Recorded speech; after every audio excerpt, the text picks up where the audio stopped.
Olá, meus queridos amigos do Centro Espírita Caminho do Evangelho. Gostaria de agradecer imensamente a oportunidade de trabalho, a oportunidade de estarmos refletindo sobre os ensinamentos do Cristo à luz da doutrina espírita. Fomos convidados para escolher um tema do Evangelho segundo o Espiritismo e selecionamos para essa nossa reflexão o capítulo 17, Sede Perfeitos. Vamos para lá, então. A gente vai comentar dentro desse capítulo, Sede Perfeitos, que é o capítulo 17, dando uma atenção algo especial para o item O Dever. Antes de iniciarmos propriamente dito o tema, o Evangelho segundo o Espiritismo, a gente acha importante relembrar que ele tem alguma diferença em relação ao Evangelho canônico. E muitas pessoas perguntam sobre isso, né? O que tem de diferente o Evangelho da doutrina espírita em relação ao Evangelho lá das igrejas cristãs? Nós partimos, né? Nós da doutrina espírita, partimos também dos textos evangélicos, dos evangelhos canônicos, de Marcos, Mateus, Lucas e João. A diferença é que, para que haja uma melhor compreensão à luz da doutrina espírita, dentro dos temas trazidos nos evangelhos, os ensinamentos do Cristo, Kardec vai acrescentar alguns comentários seus e também vai trazer algumas instruções de espíritos superiores. Isso para nos ajudar a compreender a grandeza e a profundidade daquele ensinamento. Hoje, então, sede perfeitos. Teremos aí os comentários de Kardec e teremos também instruções dos espíritos superiores. Para essa reflexão, nós selecionamos dos comentários, dentre os comentários de Kardec, dois: os caracteres da perfeição e a parábola do semeador. Estas duas são duas contribuições do próprio Kardec para a compreensão do tema Sede Perfeitos. E dos espíritos superiores, nós vamos ter as instruções do espírito Lázaro, intitulada O Dever, e as instruções do espírito protetor, O Homem no Mundo. Vamos ao texto, então, do Evangelho canônico. Está grafado lá em Mateus, capítulo 5. Diz, então, o Cristo conforme Mateus: vocês ouviram o que foi dito: ame o seu próximo e odeie o seu inimigo. Mas eu lhes digo: amem os seus inimigos e orem por aqueles que os perseguem. Aqui a gente vai ver a grande mudança de paradigma com a chegada dos ensinamentos do Cristo. Se até então já se falava em amar o próximo, mas não se tocava na questão dos inimigos, até ao contrário, era permitido, era natural, era aceito o odiar o inimigo. A partir desse ponto, o Cristo entende que a humanidade terrena já está pronta para dar um passo importante na sua evolução, passando também a amar os seus inimigos. Continua o texto: se vocês amarem aqueles que os amam, que recompensa receberão? Até os publicanos fazem isso, disse o Cristo aos judeus. Por que o Cristo usou essa exemplificação com os publicanos? Os publicanos eram aqueles cobradores de impostos, eram judeus também, mas judeus colaboracionistas, aqueles que colaboravam com o Império Romano, que era o império invasor das terras judaicas. Então, os judeus os odiavam, tinham um verdadeiro ódio desses tais publicanos, por dois motivos. Consideravam que eles traíam o seu próprio povo ao servir ao Império Romano e por cobrar impostos extorsivos. Aí Jesus usa este exemplo, esta parcela daquela população, para dizer o que estamos vendo aí, né? Ora, amar a quem nos ama, isso até os publicanos fazem. E se vocês se sentem superiores aos publicanos, devem fazer algo mais. Concluirá esse texto, então, o Cristo dizendo: sede perfeitos, como é perfeito o vosso Pai Celestial. Aqui o Cristo faz uma correlação entre amar o inimigo e atingir a perfeição. A primeira questão que precisamos refletir, então, é essa perfeição. Kardec nos ajuda a compreender que Jesus está aqui a falar da perfeição relativa, a perfeição possível para um espírito imperfeito como nós, encarnado num planeta de provas e de expiação. A perfeição absoluta só cabe do domínio do Criador. Então, o que nós somos convidados aqui é atingir a perfeição relativa, aquela possível para nós. E se Cristo assim avaliou, é porque já estamos prontos para dar este passo. Kardec vai nos ajudar agora a entender por que há essa correlação entre a perfeição e o amor ao inimigo. Faz parte do tema da caridade. No capítulo 12, Amai os vossos inimigos, Kardec assim se expressa: se amar o próximo constitui o princípio da caridade, amar os inimigos é a mais sublime aplicação desse princípio. E conclui: a posse de tal virtude, a virtude de amar o inimigo, representa uma das maiores vitórias alcançadas contra o egoísmo e o orgulho. Basta lembrarmos, assim, que o orgulho e o egoísmo são os vícios morais que ainda nos mantêm presos de um planeta de provas e expiações, preso da nossa própria incúria moral. Alcançar esse objetivo, essa meta, esse novo patamar de conseguir olhar para o inimigo com amor, representa a vitória sobre essas mazelas morais. Daí a correlação entre ser perfeito e amar os inimigos. Agora nós vamos usar da contribuição de Kardec para falar dos caracteres da perfeição como designado pelo codificador. Nós temos nesse texto, Sede Perfeitos, a figura do inimigo.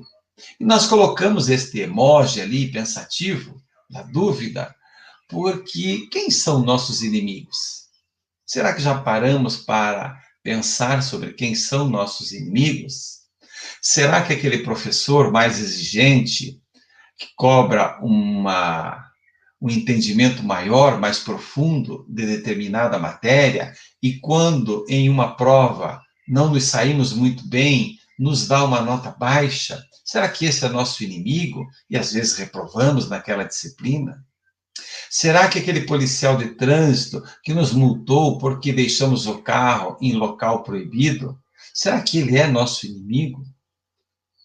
E indo um pouquinho mais profundo nesse diapasão, será que, por exemplo, aquele filho que acabou se envolvendo com o mundo das drogas, que rouba a própria família para alimentar e sustentar o vício, será que ele é um inimigo de sua família?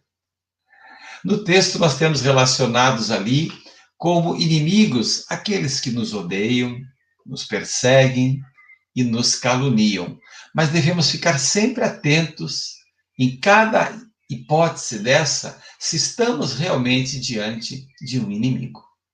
O outro tema importante, que faz parte do núcleo deste capítulo, é o amor. Muito bem.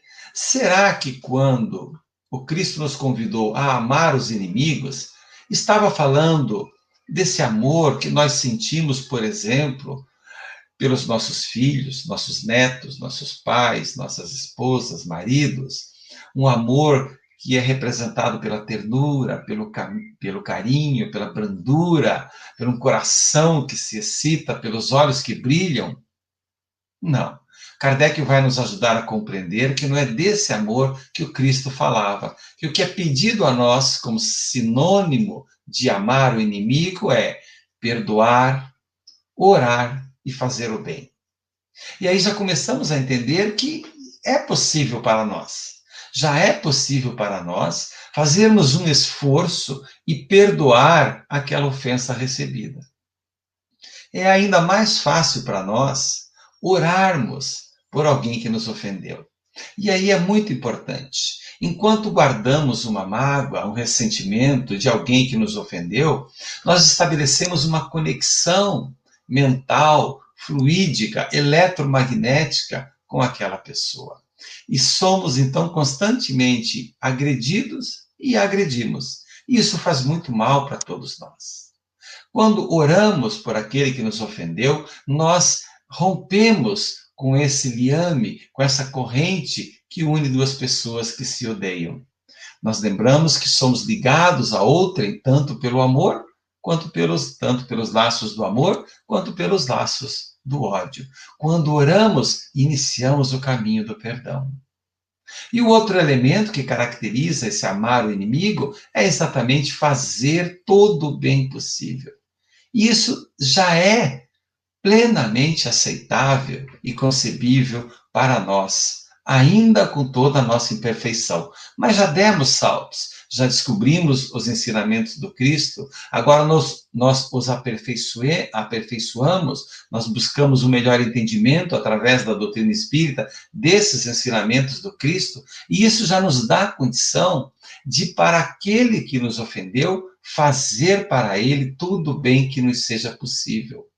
Perdoar, desculpar, estender a mão, estender um prato de comida, um cobertor, um olhar, ser indulgente para com o erro dele.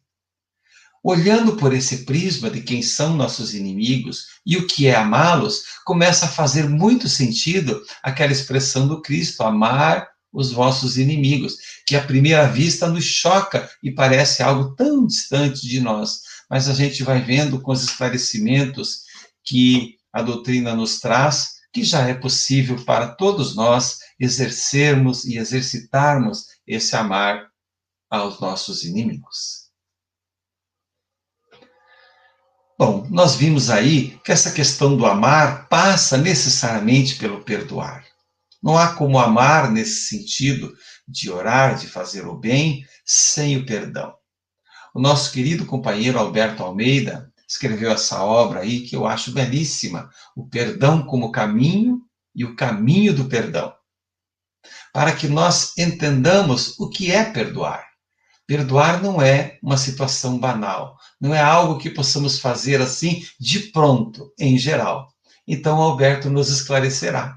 Perdoar é fazer uma trajetória de amor ao longo de um tempo necessário para dissolver um rancor ou um remorso. Nós grifamos aí tempo necessário. Então, cada um de nós, dentro do seu estágio atual, evolutivo, intelectual e moral, diante de uma ofensa grave, levará um tempo para dissolver esta ofensa, transmutando-a de dor, de mágoa, em aprendizado. Isso depende de cada um de nós. Mas Alberto nos lembra que 3 fatores contribuem enormemente para que esse tempo seja o menor possível, o menor necessário para rompermos com esta mágoa. Então, o tempo que nós vamos levar para dissolver esta mágoa dependerá, em primeiro lugar, da gravidade que nós atribuirmos a esta ofensa. Muitas vezes podemos estar incorrendo numa observação muito rápida e entender que aquele evento foi muito grave e talvez não tenha sido. Talvez uma palavra foi mal colocada, talvez foi num momento de calor, numa discussão, talvez foi num momento que nós mesmos não estivéssemos bem. E aí nós acabamos levando para essa ofensa um valor maior do que aquele que ela realmente tem. O convite aí que Alberto nos faz é observarmos esse evento e vermos que talvez não tenha sido assim tão grave e já iniciamos um processo de perdão. O segundo elemento é a capacidade que nós já conseguimos conquistar de amar. Quanto maior a nossa capacidade de amar, menor o tempo necessário para o perdão. E o terceiro elemento, bem interessante, é a vontade de perdoar. Quanto maior a nossa vontade racional, pragmática de perdoar, já estar sempre pronto, preparado, quando ocorrer algo, eu vou me esforçar para perdoar. Esse é o caminho que eu quero trilhar. Tudo isso fará com que esse tempo necessário seja menor. Porque do contrário, permanecer no campo da revolta, da dor, da mágoa, do ressentimento, isso só faz um grande mal para nós mesmos. Ficamos estagnados, parados no tempo e na dor, perdendo um tempo precioso e perdendo a oportunidade de oferecer o perdão e se melhorar e contribuir para a melhoria do outro. Nas palavras do Alberto Almeida, diz ele: você poderá ficar estagnado na estrada da vida e fixado na dor, ou avançar, transmutando o sofrimento em aprendizado, até atingir o portal da própria libertação. Que maravilha essa reflexão que o Alberto nos proporciona. Sigamos aqui. Nós dissemos das contribuições para o tema que Kardec trouxe a parábola do semeador. Vamos lembrá-la tão rapidamente aqui, diz o texto do Evangelho. Aquele que semeia saiu a semear, e lançando as sementes, uma parte delas caiu ao longo do caminho, e vieram os pássaros do céu e as comeram. Uma outra parte caiu entre as pedras, e como havia pouca terra, as raízes não puderam se fixar muito bem, a semente brotou, o sol nasceu, se levantou e as sementes secaram, essas raízes secaram e morreram. Uma outra parte caiu entre espinheiros e estes as abafaram. E somente uma quarta parte, então, das sementes lançadas é que caiu em terreno fértil e essas frutificaram abundantemente. Esse texto maravilhoso de Jesus, essa parábola, e uma das raras em que ele próprio, o Cristo próprio, vem e traz a explicação no seu sentido direto. Vamos dar uma pequena examinada aí. As sementes representam aí os ensinamentos de Deus trazidos até nós, pelos seus emissários maiores, pelos profetas, os espíritos superiores, de outras tradições, as divindades, os anjos, os arcanjos, mas nós entendemos na doutrina espírita como espíritos elevados, já prontos a trazer a mensagem de Deus. Então, os ensinamentos do Cristo que caíram ao longo do caminho representam aqueles ensinamentos para o grupo de pessoas que sequer deu atenção. Estamos aqui vivenciando no mundo do encarnado sem qualquer preocupação com o seu lado espiritual, com valores morais. Esses são, então, as sementes que simplesmente se perderam no caminho. Aqueles ensinamentos representados pelas sementes que caíram entre as pedras são aqueles recebidos por pessoas de frágil convicção. São pessoas de pouca fé, que não aprofundam o seu conhecimento e não fazem um esforço maior para a sua transformação. Para essas pessoas, diante da menor dificuldade, já abandonam aquele caminho, viram a página, passam a reclamar e normalmente sucumbem diante de suas próprias fraquezas morais. As sementes que caíram entre os pinheiros representam aquelas pessoas que receberam os ensinamentos, prestaram alguma atenção a eles, mas não conseguiram vencer os apelos do mundo material. Nós lembramos aqui do Livro dos Espíritos, na questão número 100, quando Kardec nos apresenta a escala espírita, né? Ele dividiu o grupamento de espíritos em 3 grandes grupos, né? Espíritos puros, espíritos bons e espíritos imperfeitos. Os espíritos imperfeitos, o que os caracteriza inicialmente é a predominância da matéria sobre o espírito. O que é a predominância da matéria sobre o espírito? É você não resistir às tentações do mundo, os apelos dos sentidos, os apelos materiais. E a gente, então, quando nessa condição, é vencido. Esses são aqueles cujos ensinamentos foram abafados pelos espinheiros. E, finalmente, as sementes que caíram em terra boa, Aí são representadas aquelas pessoas que ouviram a palavra do Senhor, estudaram profundamente, meditaram sobre ela e, mais que tudo, colocam essas palavras em prática, realizando a sua transformação moral. E se transformando, transformam as pessoas à sua volta. Esses são as que frutificam. Que possamos nós, nessa caminhada, nos esforçarmos a cada dia ao extremo, ao limite, para que possamos ser aquela terra que frutifica. Muito bem. Agora, há algo interessante dentro desse capítulo, Sede Perfeitos, porque nós estamos falando aí das lições das palavras de Deus, como elas chegam até nós e o que nós fazemos com elas. Então, é importante nós lembrarmos aqui sobre a lei de Deus. Para isso, eu queria trazer a questão 621 do Livro dos Espíritos. Quando Kardec perguntou aos espíritos superiores: onde está escrita a lei de Deus? E os espíritos responderam: na consciência. Por isso, muitos autores dizem que a nossa consciência é a presença de Deus em nós, pois é nela que está gravada a lei de Deus. Kardec, então, vai continuar o seu questionamento. Ora, se o homem traz em sua consciência a lei de Deus, que necessidade havia de lhe ser ela revelada? Por que os profetas? Por que os grandes mensageiros, se essa lei já está em nossa consciência? E os espíritos responderam: ele, o homem, a esquecera e desprezara. Quis então Deus lhe fosse lembrada. Recebemos então, através dos mensageiros de Deus, novamente os seus ensinamentos, para que lembremos e não os desprezemos, mas meditemos sobre eles e transformemos essas palavras em ação.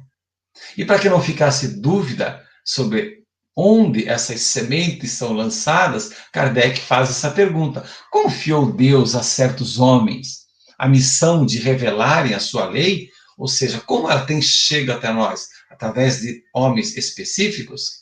E os espíritos responderam: sem dúvida, indubitavelmente, em todos os tempos houve homens que tiveram essa missão.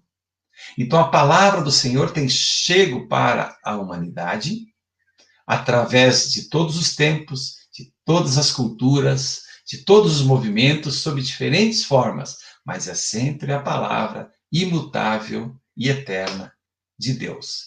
Nós vamos ter oportunidade de examinar agora alguns desses exemplos de palavras do Senhor trazidas até nós.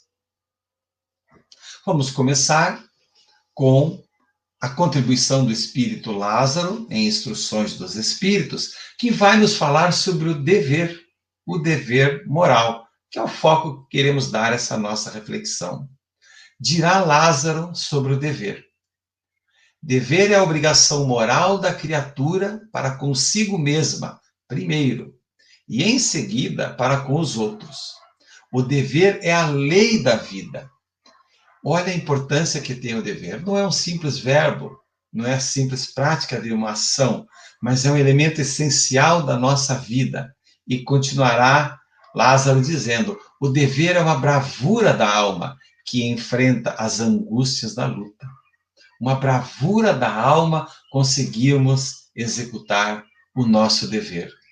Complementando, diz o Espírito Lázaro: o aguilhão da consciência, guardião da probidade interior, o adverte e sustenta, mas muitas vezes mostra-se impotente diante dos sofismas da paixão.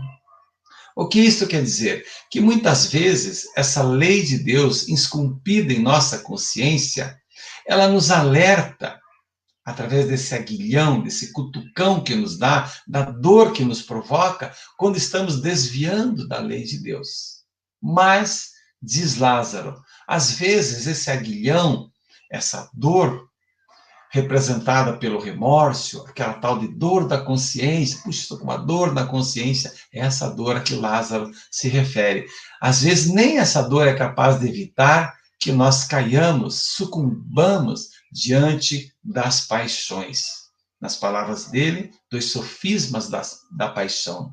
O que é o sofisma? O sofisma é um termo que representa algo que nos é passado como verdadeiro, como bom, que parece ser bom, parece ser verdadeiro, mas esconde por detrás de si algo extremamente nocivo. São os sofismas. Um exemplo de sofisma claro é você receber uma informação de que tal droga lhe trará uma viagem, essa viagem lhe trará um prazer imenso, mas ele esconde uma outra verdade, que por trás desse prazer, que não é imenso, é apenas intenso, e ele é efêmero, haverá muitas dores futuras. Esse é um típico sofisma da paixão.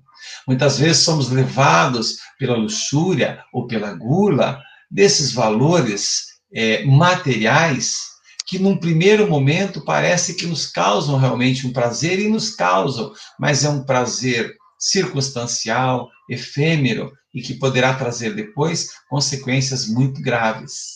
Aí o alerta de Lázaro. O dever é aquela obrigação que nós temos para conosco mesmo, em primeiro lugar, não nos deixando levar por esses sofismas da paixão, examinando sempre cada evento, se devemos participar dele ou não, se isso realmente vai nos fazer um bem e vai fazer um bem para a humanidade, não nos deixando enveredar pelos sofismas da paixão. E Lázaro, então, traz como uma receita, uma direção, um caminho a ser observado, quando ele nos diz que o nosso dever principia para cada um exatamente no ponto em que ameaçamos a felicidade do nosso próximo. Se adotamos esse princípio para cada atitude que vamos tomar, para cada ato que vamos praticar, nós estaremos de acordo com a lei esculpida em nossa consciência. Há exemplos claros disso, né, no nosso dia a dia.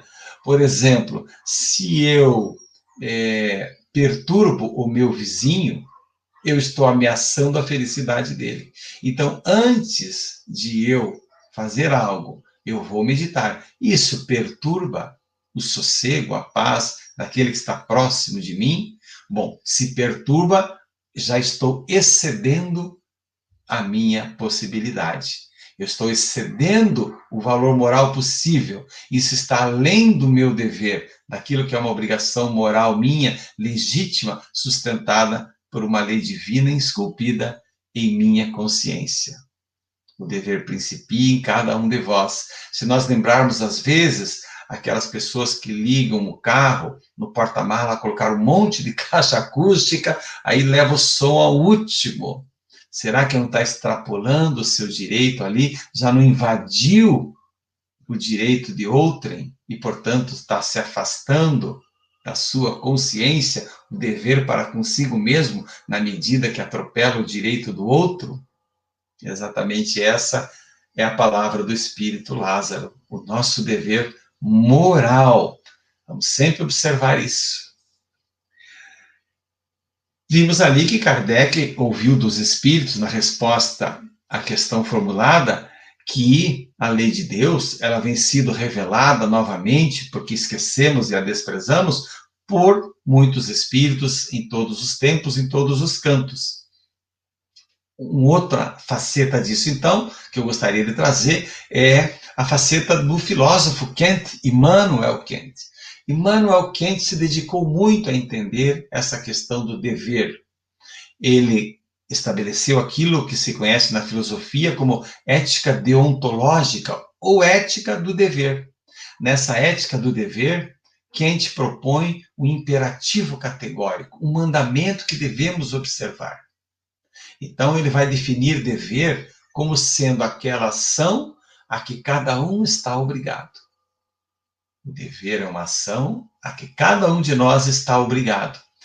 E de onde surge esta obrigação? Dirá ele, todo ser humano tem uma consciência moral, originariamente em si, proveniente da vontade divina. Aqui a gente pode ver claramente que o pensamento filosófico de Kant casa 100% com as palavras do Espírito Lázaro. Todo ser humano tem uma consciência moral que traz já a priori em si. Ora, a lei de Deus, proveniente da vontade divina. E para Kant, dentro dessa obrigação moral, há um dever, um imperativo categórico, que é, assim como Lázaro colocou uma conduta, um exemplo ali, um princípio a ser seguido para não ferirmos o direito de outro, Kant dirá que um caminho, um princípio a ser seguido para não ofender o direito do outro e praticarmos o dever, que é a nossa obrigação, é essa aí, esse imperativo categórico famoso de Kant. Diz ele, haja sempre conforme a uma máxima que possa valer ao mesmo tempo como uma lei universal. Parece um pouquinho complicado, né? Porque filosofia, mas é bastante simples, porque ele está dizendo a mesma coisa que estudamos com Lázaro, ou que já vimos nas parábolas de Jesus. Haja conforme um princípio em que você possa praticar uma ação e também toda a humanidade.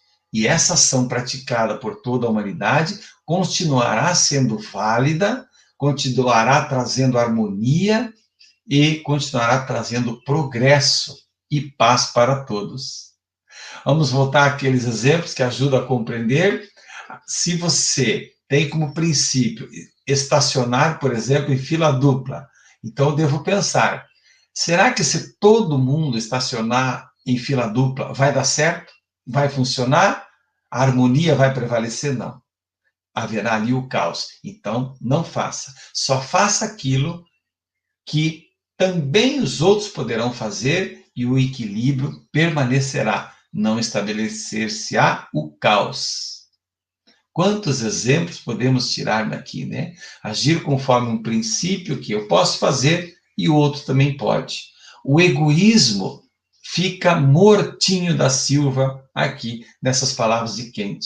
Porque sempre que agimos com egoísmo, nós estamos pensando em um direito e um favor, um favorecimento apenas para nós mesmos, que é inconcebível para todos. Não tem como todos querermos aquela parte mais macia da carne. Não tem como todos querermos a cereja do bolo, só tem uma. E assim por diante. Lembrando esse conceito de Kant, fazer aquilo que também seja possível, que todos os demais façam e se mantenha o equilíbrio, a paz, o amor, a estabilidade, a harmonia, nós estaremos sempre de acordo com a lei esculpida em nossa consciência. É o imperativo categórico do nosso filósofo Immanuel Kant.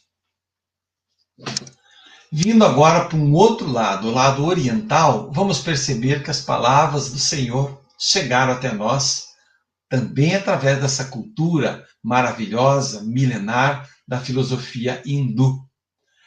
Há o Bhagavad Gita, que traz a essência do ensinamento dos Vedas, que é o ensinamento professado dentro da filosofia hindu. E eles também abordaram a questão do dever. Olha que interessante o que está dito ali. É digno de ser chamado sábio aquele que sujeitou os seus sentidos a Deus e expressa o seu reto pensar em reta ação. Quem é aquele que expressa o seu reto pensar em reta ação? É aquele que já promoveu a transformação moral, que absorveu os ensinamentos de Deus, estudou profundamente, meditou, compreendeu e já consegue colocá-los em prática. E concluirá. Ele, esse que já pode ser chamado de sábio, que já está iluminado pelas palavras, pelos ensinamentos de Deus, ele cumpre o seu dever sem esperar recompensas e, ocupando-se de objetos dos sentidos, não se deixa dominar por eles. Nós vamos perceber aqui os mesmos elementos sobre outra forma. Aquele que cumpre o dever sem esperar recompensa é a verdadeira caridade. Lembra? A caridade é aquela que é feita com toda a abnegação, sem esperar absolutamente nada em troca. Ocupar-se dos objetos dos sentidos, ou seja, relacionarmos com os objetos materiais, aqueles que tocam nossos sentidos, auditivo, olfativo, etc., e não nos deixar dominar por eles, significa já ter atingido aquela categoria de espíritos a que falamos há pouco, lá da nossa escala espírita, dos espíritos bons. Os espíritos bons têm como primeira característica a predominância do valor espiritual sobre o valor material. Portanto, não se deixam levar pelos sofismas da paixão. A gente vai vendo, né, e não poderia ser diferente, que a obra do Senhor é imensa e é uma só. E ela vai chegando em todos os cantos do planeta, em todas as épocas, em todas as culturas, de diferentes formas, mas trazendo a mesma essência. Nós falamos também que havia mais uma contribuição que queríamos trazer de um espírito que se identificou como espírito protetor, que também está nesse capítulo 17, Sede Perfeitos. Ele diz assim: não julgueis que pretendamos vivais uma vida mística que vos conserve fora das leis da sociedade. Vivei com os homens da vossa época, como devem viver os homens. Por que ele traz essa mensagem? Por que Kardec traz em torno desse tema da perfeição essa questão de viver como homens vivendo num planeta encarnado, num planeta de provas e expiações? Que não é para nós imaginarmos que aquilo que se espera de nós é ficarmos aí numa atitude de beatitude, de contemplação, de não ação, de medo, de excesso de cautela. Não. Vivamos a vida de um ser encarnado em um planeta de provas e expiações, mas com um diferencial. Sacrificai as necessidades, mesmo as frivolidades do dia, mas sacrificai com um sentimento de pureza que as possa santificar. Ou seja, em torno de nós, no ambiente que frequentamos, em que nascemos, nesse planeta de provas e expiações, há eventos de toda a natureza. E nós não vamos conseguir ficar numa redoma, protegidos do mundo, e nem seria necessário, desejável e adequado, temos que viver as coisas do mundo, porém, santificando-as. O que isto quer dizer? Por exemplo, se você gosta de futebol, normalmente, nos estádios de futebol, a gente vai ter um clima de hostilidade, de xingamentos do juiz, dos outros jogadores, etc. Bom, mas se eu gosto muito de uma partida de futebol, eu posso ir no campo de futebol. Eu posso ir no campo de futebol, assistir o futebol, ficar sentado ali na arquibancada, mas eu não preciso xingar, agredir, desejar o mal de quem quer que seja. Eu posso até estar em atitude de oração pelo meu time, que quero que ele vença aquela partida. O que é diferente de eu desejar que o outro morra, que o outro caia, que se quebre, que roube, que o juiz isso, que o juiz aquilo. Então, isso que é santificar. Eu gosto de dançar, eu posso ir num baile dançar, mas o que eu não posso é ludibriar, lograr, confundir as pessoas, ter terceiras, quartas intenções inconfessáveis. Agora, praticar o exercício físico, a socialização, tudo isso é desejável, desde que feito dentro desse espírito da santificação daquela atividade. Toda atividade terá o valor moral que nós dermos a ela. Muito bem.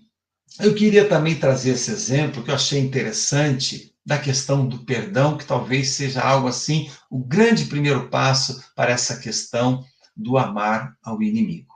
Abraham Lincoln, um presidente americano, durante a Guerra da Secessão, teve um papel importantíssimo e de muitas falas iluminadíssimas. Há uma obra do Wallace Leal Rodrigues, chamada Sessões Espíritas na Casa Branca, onde ele narra um evento ocorrido durante essa guerra, né? Era uma guerra entre a União e alguns estados que queriam se separar da União por conta da discussão em torno do tema da libertação dos escravos, de que Abraham Lincoln foi um defensor ferrenho, promulgou essa libertação e provocou uma dissensão de alguns estados. E a guerra irrompeu, como todos sabemos, uma das guerras mais terríveis enfrentadas dentro do mesmo país, uma guerra civil nos Estados Unidos.